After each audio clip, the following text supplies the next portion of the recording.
estratega político Osvaldo Moreno, con quien vamos a comenzar, doña Luisa, esta entrevista. Arranque usted porque es la menor de todos nosotros. Muchas gracias. Por favor. Osvaldo, qué gusto saludarlo. Bienvenido a Elecciones Anticipadas. ¿Cómo está? Buenos días. Buenos días, querida Luisa. Buenos días al panel. Un gran abrazo a la distancia a todas las personas que nos miran, nos escuchan, nos critican, nos respaldan. Aquí presente un domingo en la mañana, muy feliz de que usted, particularmente, podérmela encontrar en otro foro de opinión pública. A la orden. Gracias. Bueno, yo quisiera iniciar este diálogo preguntándole desde su respetable punto de vista, ¿cuáles son las características y las particularidades de este proceso electoral anticipado? Más allá de que no se lo esperaba sino hasta el 2025, pero más allá de los tiempos, ¿cuáles son las particularidades que le acompañan? A ver, primero el antecedente, porque es muy difícil hablar de efectos sin analizar las causas. La muerte cruzada, desde mi punto de vista, es muy parecida a la dolarización. La dolarización fue una medida tomada por impulso. Nunca existió una planificación, nunca existió un plan. Digamos que Maguad, en su desesperación, ya en la parte final, tomó esa decisión que 23 años después podemos verla como acertada, ¿no? Aunque yo cada vez que almuerzo en cualquier club social de Guayaquil conozco un nuevo padre de la dolarización. Pero en todo caso, la muerte cruzada fue eso, fue una medida desesperada, una medida, digamos, de un jefe de Estado cuyo gobierno terminó el día de la consulta popular, el día en el pueblo rotundamente le dijo que no a una serie en algunos casos, chifladuras desde mi punto de vista, pero ese fue para mí, previo a una serie de errores en seguidilla, el haber atacado a la clase media aspiracional, digamos que era la que más respaldaba al gobierno, con el impuesto a la renta el más alto de la historia, las cifras de inseguridad que ya son terroríficas. Nosotros ya, de acuerdo a estadística, esto no es percepción, somos más peligrosos que Colombia y México, algo que a México le tomó 100 años, a Colombia una guerra civil y un siglo. Entonces, esa situación, sumada a una serie de factores, que quién va a invertir en un país tan inseguro como el nuestro, terminó en un conflicto, también una pugna de poderes y una serie de hechos que desde mi perspectiva eran síntomas, ¿no? Es decir, en la opinión pública, no, que nadie quiere la Asamblea Nacional, pero en la consulta popular, la pregunta que cuestionaba a la Asamblea Nacional, terminó el no, sacando una diferencia mayor a la que le sacó Guillermo Lasso a Andrés Arauz en su momento. De pronto no, es que nadie quiere el Consejo de Partido Ciudadano y Control Social. Las preguntas que afectaban a dicho consejo sacaron 16 puntos de ventaja del no al sí. Entonces, cuando tenemos ya hechos contundentes, ya no hay discusión, ya el resto es opinión, filosofía. Y estos hechos derivaron, digamos, en una salida, digamos que coloquialmente, que nos regaló el presidente a 6 meses plazo con altísimos intereses. Esto hace que las estructuras políticas, o por lo menos las organizaciones, o las pocas que existen en nuestro país, y acudimos a cuadros, militancia, doctrina, etcétera, etcétera, sean madrugadas. Y dentro de ese contexto, para mí, la agrupación que está mejor preparada, que tiene los cuadros, que viene de un proceso seccional donde gana, hay un hecho que no se analiza, yo siento que está en estado de negación algunos analistas, que es la toma de Guayaquil. El triunfo del correísmo en Guayaquil y en la gran mayoría de plazas grandes, con otra ventaja adicional, que los correístas nunca fueron buenos administradores locales, nunca existió un alcalde, digamos, referente, exitoso durante la etapa del correísmo, y en este momento tienen la ventaja de que no tienen el tiempo como para haber probado su gestión.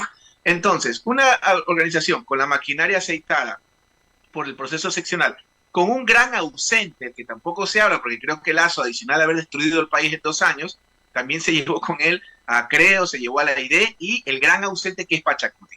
Esto hace que el resto de movimientos políticos, el resto de candidaturas, algunas estén todavía no cohesionadas, algunas estén, digamos, más fuertes que otras, pero en términos generales yo creo que quien tiene la mayor estructura, aparato para competir es el correísmo. El resto de candidaturas que las podemos analizar, creo que están en ese proceso de consolidarse, con obviamente cuadros visibles, que para mí son los únicos que tienen el 80% de conocimiento, que es el caso del economista Sonny Holzner, es el caso de Javier Herbas y Jaco Pérez. El resto de candidatos no tienen una construcción, un proceso como para poder intentar competir en tan difícil contienda.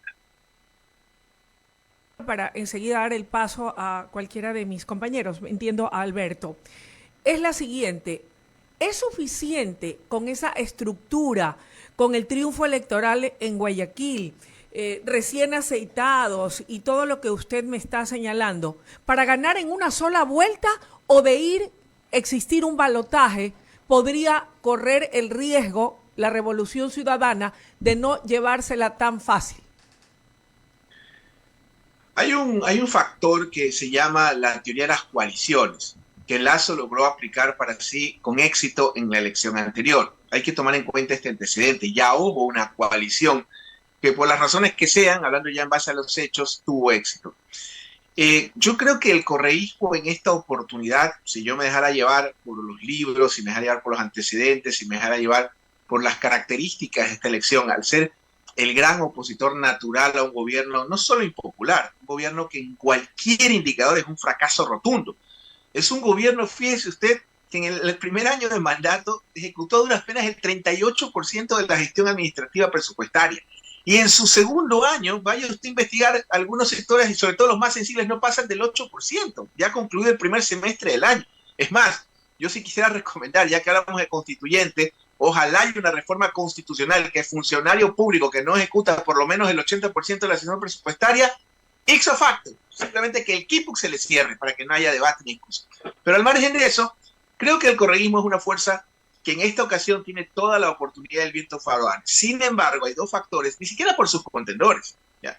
Que ya los vamos a analizar seguramente, que hay dos factores que a mí me generan la duda, que en otro foro periodístico lo comentamos con usted. El primero, y esto lo digo técnicamente, pero que I99 no tenga problemas, Eduardo querido. Uno, el 70% de los ecuatorianos, cuando usted les pregunta el perfil del presidente ideal, le dicen hombre. Y lo más interesante es que cuando hilas fino o analizas con mayor profundidad, de ese 70% que considera que el presidente ideal debe ser hombre, el 80% son mujeres. No hay un espíritu, digamos, de género o conciencia de género en ese sentido, mujer no vota mujer, ¿no? Le hablo en función a los hechos. Entonces, mi primera pregunta es, ¿el Ecuador está listo para votar por una mujer? ¿Ya? Y la segunda, creo que redundaron un poco en la ubicación de la candidatura presidencial, porque Manabí es una provincia abiertamente. Bueno, ni tanto Manabí, si uno revisa los resultados de la elección pasada de Arauz y Lazo, en la costa arrasó el correísmo. Es en la sierra resultados como Pichincha y Tungurahua las que ponen el punto de inflexión. Pero en todo caso, creo que el correísmo tiene estas dos desventajas. La primera, si una mujer, el Ecuador votaría por una mujer, yo tengo mis dudas. La segunda, haber puesto una cabeza en una provincia que indistintamente si hubieran puesto no la cabeza, van a tener un resultado contundente. Y la más grande amenaza que ellos tienen, efectivamente, como usted lo plantea acertadamente, querida Luisa, es la realización de una segunda vuelta.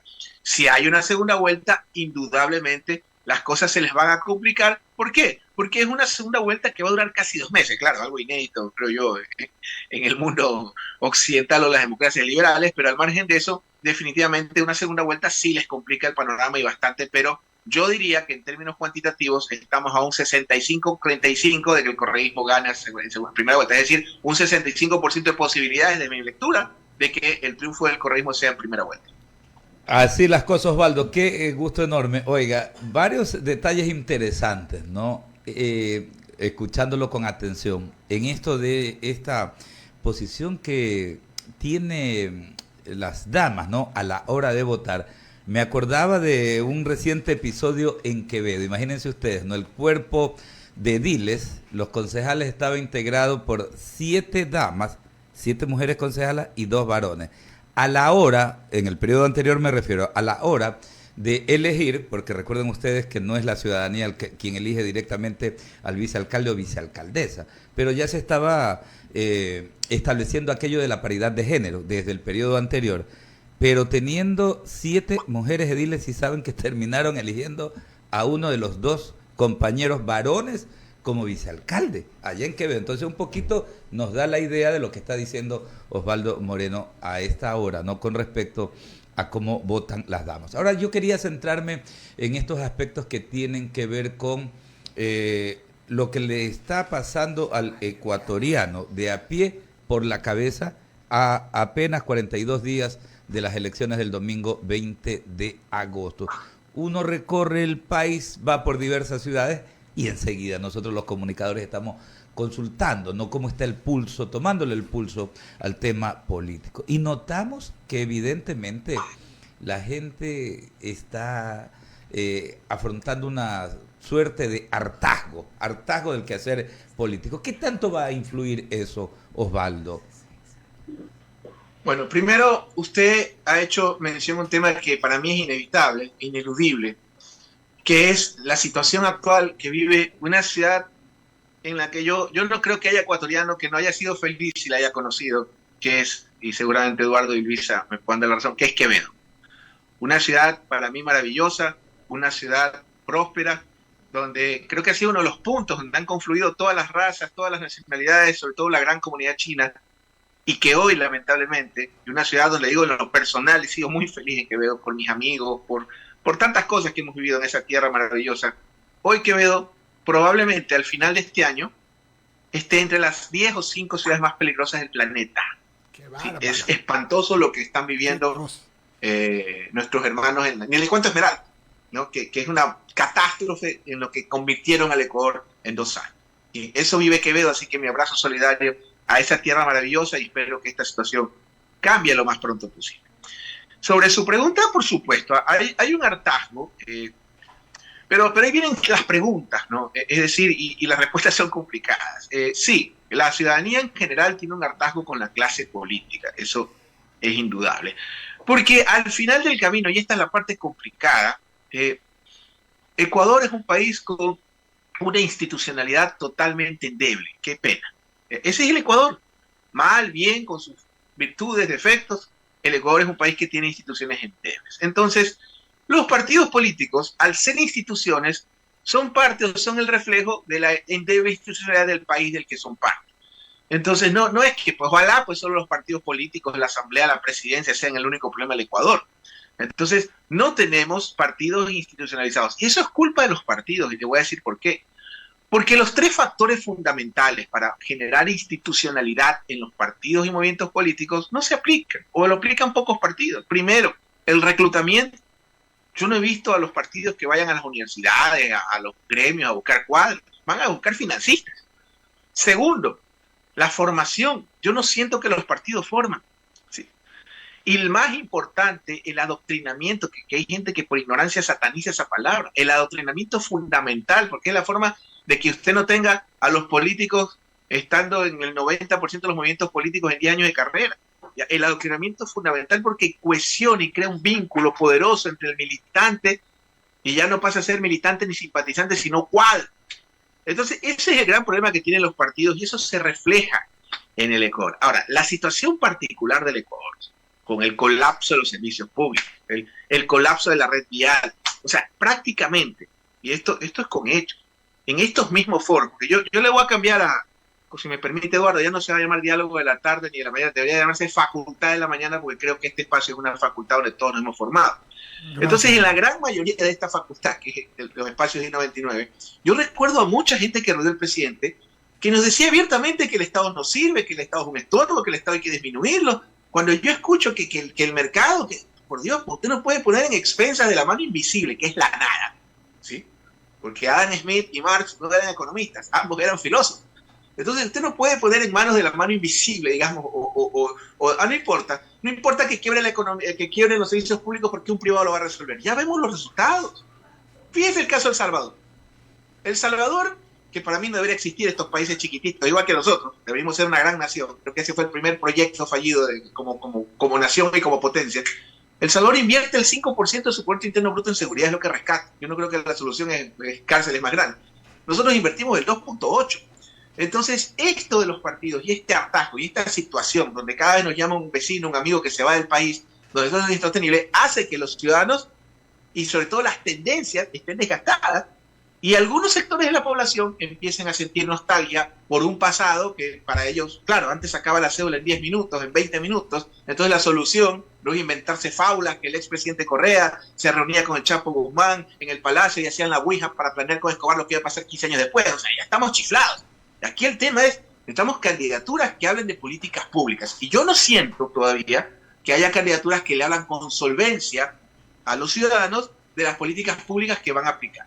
Claro, ahí sí coincidimos plenamente en aquello, ¿no? La falta de institucionalidad ¿no? Porque aquí se necesita eso, organizaciones políticas solventes, y es muy cierto, también ahí coincido plenamente, Osvaldo, en el hecho de que el adoctrinamiento es importante, que no es igual. Yo creo que aquí hay una confusión, a veces como que lo ponemos en la misma balanza o equiparamos el término con fanatismo, que eso es otra cosa y totalmente negativo. El fanatismo, por supuesto que no, pero en cambio sí necesitamos esos cuadros que fortalezcan el quehacer político, ¿no? Esa actividad política. Entonces, en esa medida, Osvaldo, ¿cómo ves exactamente, no? Yendo un poquito más adelante, en 42 días, el domingo 20 de agosto, vamos a las urnas. ¿Qué es lo que se podría dar? Yo creo que ahí tenemos que incluso incluir el tema climático, cómo estará el tema del fenómeno El Niño, también qué tanto impacto va a tener hasta en esa actitud del ciudadano a la hora de salir a votar. A ver, la región, más que el Ecuador, vive niño desde que el mundo es mundo. O sea, siempre va a haber un fenómeno del niño. El problema es en manos de quién estás cuando se presentan este tipo de catástrofes. Ya usted está viendo el tema de la seguridad en el Ecuador, pues no, un ministro, creo que de Interior, de Gobierno, no nos indiferencio, que habla de que no hay chalecos porque la compra no la puede hacer. O sea, es terrible lo que el país está viviendo. Esta pesadilla tiene que terminar lo más pronto. Es más, les soy honesto, a veces yo quisiera que alguien gane en primera vuelta, no me importa quién, para que esta pesadilla termine lo más pronto. Porque hay otro factor que creo que es importante también plantearlo, y lo pido con mucho respeto en este foro de la opinión pública. Dejemos de hablar de transición. Hablar de transición es alcahuetearles el fracaso a los que vengan. Acordémonos que ya hubo uno que le echaba la culpa a la partidocracia, luego vino otro que le echaba la culpa a la anterior, ahora vivimos otro que le echó la culpa al anterior, luego al que siguió, luego a la Asamblea, hoy día es la Corte Constitucional. O sea, la culpa es de todo el mundo. No hablemos de transición, no, que es un gobierno corto. Este país se destruyó en 2 años. ¿Ya? Año y medio es tiempo suficiente para empezar los cimientos de las políticas de Estado para salir de esta pesadilla. Hablar de transición es alcahuetear del fracaso al que venga. No, señor, olvídese la palabra transición. Hablemos de hechos concretos, de conducir el Estado con potencia. Aquellos que no creen en el Estado deben de estar haciendo lo que hacían antes, relaciones públicas, proyectos de liderazgo, hablando de series Netflix. No puedes tener a gente que piensa así, que es realmente el 80% del gabinete del presidente. ¿Ya? No puedes tenerla en lo público, son un peligro público, ya vemos los resultados. En ese contexto, volviendo a la elección, los ciudadanos están completamente molestos y con razón, pero hay que hablar un poco de las opciones y las alternativas. Creo que el lazo adicional a llevarse el país con él me da la impresión de que a su tendencia le hace mucho daño. ¿Por qué? Porque nos hablaron 10 años o 15 años de que banquero y empresario eran lo mismo, y hoy día va a ser muy difícil que tú llegues a tocar la puerta a la gente hablando de un mensaje en ese contexto. Creo que el lazo le hace mucho daño a su tendencia. Y hay que sumarle la dispersión de candidaturas. Creo que hay candidaturas muy parecidas. Por ejemplo, yo lo he denominado con mucho respeto, obviamente, los trillizos de San Molotov. La candidatura del señor Stone-Holster, la candidatura de Daniel Noboa y la de Topic. Mismo entorno, misma edad, misma ideología, porque eso que dice que la ideología no existe es falso. Misma formación, mismos colegios, casi mismos binomios. Obviamente, usted sabe que siempre hay un mellizo dominante. Creo que el más estructurado es el economista Stone-Holster.